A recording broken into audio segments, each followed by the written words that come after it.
খারাপ লেগেছে না, খারাপ লাগলে বলেছি যে খারাপ লাগলে সেদিন আপনারা ঢুকেন না, ঢুকেন না, না, ঢুকেন না, এখন আপনি ঢুকেন না। একটা জিনিস হচ্ছে আমার আমি যখন হচ্ছে আমি তার পাবলিক স্পেয়ারে স্পেস দিচ্ছি, দুই জিনিস না, শোনেন, দুই উনি মাঝখানে কথা বলেন, ওনারা বলতে বলেন, ওনারা সংসদে এটা করে, ওনারা সংসদে শেষ করি, তারপরে ওনারা সংসদে এটা করে, একটু পরে প্ল্যাকার্ড বের করতে পারে।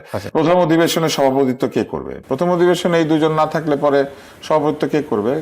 নতুন স্পিকার নির্বাচিত করে তাকে সভাপতি করতে দেওয়া হয়েছে। হ্যাঁ, এতে কোনো অসুবিধা হয় নাই, কারণ স্পিকার নাই আর ডেপুটি স্পিকার জেলখানায়। একই কারণে, যে কারণে উনি শপথ গ্রহণের জন্য আসতে পারেন নাই, শপথ নেওয়ানোর জন্য, সে একই কারণে সভাপতিত্ব করতে আসতে পারেন নাই। এটা নিয়ে টেলিভিশনে জটিলতা তৈরি করলে টিআরপি বাড়ে, এছাড়া কিছু লাভ না।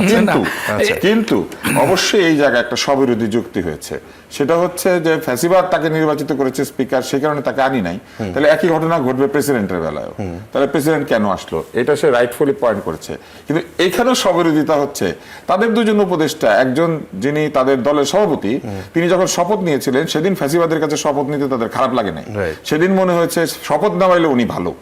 অথবা খারাপ লেগেছে না, খারাপ লাগলে সেদিন আপনারা ঢুকেন না, ঢুকেন না, ঢুকেন না, এখন আপনি ঢুকেন না। একটা জিনিস হচ্ছে আমার আমি যখন আমি তার পাবলিক স্পেয়ারে স্পেস দিচ্ছি, দুই জিনিস না, শোনেন, দুইটাই পাবলিক স্পেয়ার।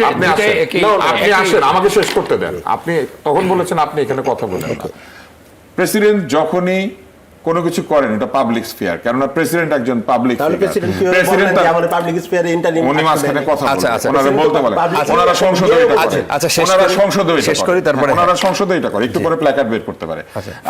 আসেন, আমরা নিয়ে আসেন, জানি না, আসেন, আমরা কথা বলা যায় না। ওই দিন তো আমরা প্রথমে দেখি নাই যে ওনারা আমরা নিয়ে কথা বলি, না না, আমরা কথা বলি। সেটা হচ্ছে যে উনি যখন শপথ গ্রহণ করিয়েছেন তখন ওনারা যেটা নিয়ে ব্যস্ত হয়েছিলেন সেটা হচ্ছে শপথের পিছনে বঙ্গবন্ধুর ছবি ঝুলবে নাকি ঝুলবে না, এটা নিয়ে তারা ব্যস্ত হয়েছিলেন। কিন্তু এটা তারা বলেন নাই যে আওয়ামী লীগের নির্বাচিত প্রেসিডেন্টের কাছে আমরা শপথ নিব না। ততক্ষণ পর্যন্ত উনি ভালো ছিলেন। 133টা অধ্যাদেশ জারি করা হয়েছে, ওই অধ্যাদেশগুলির মধ্যে যেহেতু অনেক ধরনের অধ্যাদেশ তাদের ইচ্ছা অনুযায়ী হয়েছে, প্রায় সবগুলাই, অতএব তারা সেখানেও বলেন নাই অবৈধ প্রেসিডেন্ট কেন অধ্যাদেশ সাইন করে। তার মধ্যে সবচেয়ে অধ্যাদেশ কোনটা? গণভোটের যে জুলাই আদেশ, সেটা কে সাইন করেছেন? প্রেসিডেন্ট। এই অবৈধ রাষ্ট্রপতি এত অবৈধ যে তাকে চেহারা পর্যন্ত তারা সহ্য করতে পারে না, কিন্তু সাইন করলে এটা সহ্য করে। ওই যে পঠিত হইলে ঠিক আছে, হ্যাঁ, না হলে ঠিক নাই। এইবার আসেন, উনি ওখানে ঢুকেছেন, জাতীয় সংগীতের সময় ওনারা যে দাঁড়ান নাই, হান্নান মাসুদ বলেছেন যে তারা শুনতে পান নাই। আমি ওইটাকে ধরে নিচ্ছি, কারণ হান্নান মাসুদ তো একজন অত্যন্ত গুরুত্বপূর্ণ নেতা। কিন্তু আপনি এই জায়গাটা চিন্তা করে দেখেন, তার অভিশংসন তারা চায়। অভিশংসনের যে নিয়ম আছে, সেই নিয়মের মধ্যে কোথায় আছে যে ওনার নির্বাচন পদ্ধতি নিয়ে আপত্তি থাকলে তাকে অভিশংসন করা যাবে? অভিশংসনের সুনির্দিষ্ট নিয়ম আছে, কেন কাউকে অভিশংসন করা যায়। আর অভিশংসন করতে ইচ্ছা করলে 2/3 সংখ্যাগরিষ্ঠতা পেয়ে আপনারা এসে অভিশংসন করে দিতেন, ইমপিচ করতেন। কিন্তু ইমপিচমেন্টের সময় তো বলতে হবে ওনাকে কেন অভিশংসন করা হচ্ছে। এবার তারা ধন্যবাদ, শুরুতে দেখেন আমাকে একটা উত্তর দিয়েছিলেন, ধন্যবাদ প্রস্তাবের নিয়ে আমরা আলোচনা করব। যে জিনিস আপনি শোনেন নাই, সেই জিনিসের ধন্যবাদ ঠিক হলো না ভুল হইলো আপনি কিভাবে বুঝবেন?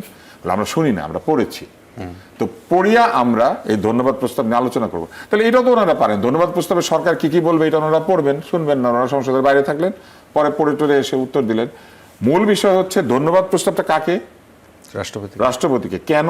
ওনার ভাষণের জন্য। ওনার ভাষণটা কে তৈরি করে দিয়েছে? সরকার তৈরি করে দিয়েছে। সরকারের তৈরি করা ধন্যবাদ প্রস্তাব ভাষণে আবার সরকার ধন্যবাদও দেয়। এই কাণ্ডটা কে করেছেন? শেখ হাসিনা। শেখ হাসিনা কি করেছিলেন? আব্দুর রহমান বিশ্বাস বক্তৃতা দিবে, ফলে যদি উল্টাপাল্টা বলে, এই জন্য একটা আইন বানিয়ে ফেলেছিল শুরুতেই যে প্রেসিডেন্টের লিখিত বক্তৃতা মন্ত্রী পরিষদ অনুমোদন করবে। তাহলে মন্ত্রী পরিষদ হচ্ছে প্রেসিডেন্টের বক্তৃতার সম্পাদক মন্ডলী, তারা ভালো করে দেখে দেয় কোনটা বলবে কোনটা বলবে না, আদতে লিখেই দেয়। তো অতএব বিএনপি অবস্থাটা চিন্তা করেন, এখন ওই আইনের কারণে নিজেদের লিখে দেওয়া প্রস্তাবকেই নিজেদেরকে ধন্যবাদ দিতে হচ্ছে, কারণ আইন ওইটা করেছে। এবং এই কাণ্ডটা আওয়ামী লীগও করতো, নিজেদের লিখে দেওয়া প্রস্তাবই তারা ধন্যবাদ দিত, কিন্তু তাতে তাদের খুব একটা খারাপ লাগতো না, কারণ প্রেসিডেন্ট তো তারাই বানিয়েছে, অতএব তারা এটা নিয়ে মন খারাপ করতো না। কিন্তু এখন আপনি অবস্থাটা দেখেন, এখন অবস্থা হচ্ছে প্রেসিডেন্ট রেখে গিয়েছেন শেখ হাসিনা এবং তার সরকার, কিন্তু প্রেসিডেন্ট সাংবিধানিকভাবে যা করা দরকার সবকিছুই করেছেন।